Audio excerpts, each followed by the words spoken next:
বাড়ির সামনে সাইনবোর্ডে লেখা ডগ হাউস। গেট খুলে ঢুকতেই চোখে পড়ে অসংখ্য লোহার খাঁচা।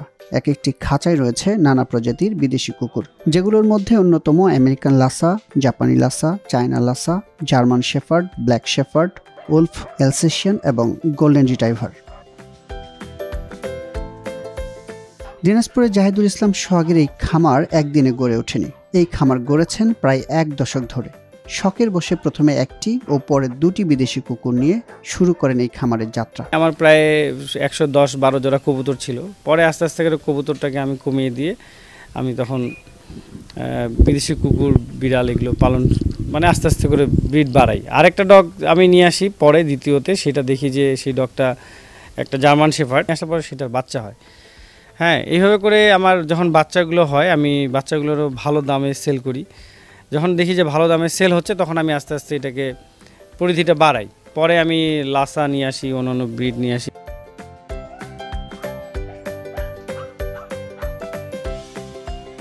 প্রথমে 3টি, পরে 7টি বাচ্চা প্রজননের মাধ্যমে ভাগ্য খুলে যায়। অনলাইন মার্কেটিংয়ের মাধ্যমে শুরু করেন কুকুর বিক্রি। এই খামার থেকে দেশি বিদেশি পছন্দের কুকুর কিনে নিয়ে যান অনেকেই। প্রকারভেদে কুকুরের দাম 30,000 থেকে 1.5 লাখ টাকা পর্যন্ত। এ থেকে তার বছরে আয় 20 লাখ থেকে 25 লাখ টাকা। ডগ আসলে চাহিদা আছে, জার্মান শেফার্ড, অন্যান্য লাসা, উলফ শেফার্ড, অন্যান্য ডগের ভালো চাহিদা। বিশেষ করে ডিফেন্স থেকে নেয়, আর্মির অফিসার, র্যাব, বিডিআর, তারপরে গোয়েন্দা বাহিনী আমার কাছ থেকে নিয়ে যায় বা অর্ডার দিয়ে রাখছে। হ্যাঁ, এই কয়েকদিন আগে আমাকে একজন বলল যে ভাই আপনার কাছ থেকে আমি ডগ নিব। আরও চিটাগাং থেকে, ঢাকা থেকে, বিভিন্ন জায়গা থেকে নিয়ে যায়। এবং আমার এখানে ডগগুলো কিন্তু খুব স্মার্ট, মানে খুব বুদ্ধিমান। মানে যেমন ব্ল্যাক শেফার্ডটা খুব রেয়ার ব্রিড এবং এরা মানে 10টা জার্মান শেফার্ড যে কাজ করে, একটা ব্ল্যাক জার্মান শেফার্ড সেই কাজ করে। এই জন্য ব্ল্যাক জার্মান শেফার্ডটা একটু প্রাইসটাও বেশি, আর এরা খুব ক্ষিপ্ত, মানে এরা সেকেন্ডে গায়েব হয়ে যায়। আর মালিককে এরা 10 গুণ বেশি ভালোবাসে। ইনকাম বলতে আসলে ইনকামের আগে খরচটা বলতে হবে। প্রতিদিন খামারে আমার 5-7 হাজার টাকা খরচ হয়, অনেকগুলো ডগ, পশু পাখি। হ্যাঁ, তো সেই হিসাবে আমার বছরে কিন্তু দেখা যাচ্ছে যে 10-15 লাখ টাকা বা 20 লাখ টাকা খরচ হয়, অসুখ বিসুখ অন্য সব কিছু মিলে। আবার বাচ্চা টাচ্চা ভালো সেল করলে 15-20 লাখ টাকা, 25 লাখ টাকাও আসে। হ্যাঁ, যদি ভালো করে যত্ন করা যায়, ভালো কিছু করা যায়।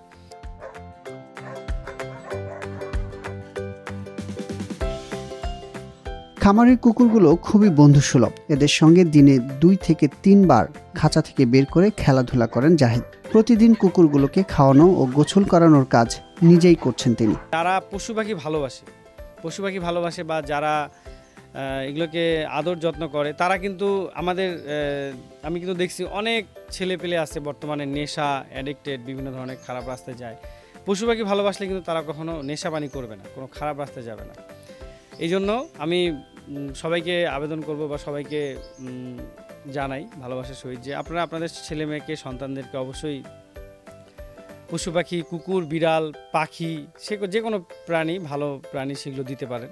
সেগুলো নিয়ে তারা যদি টাইম স্পেন্ড করে।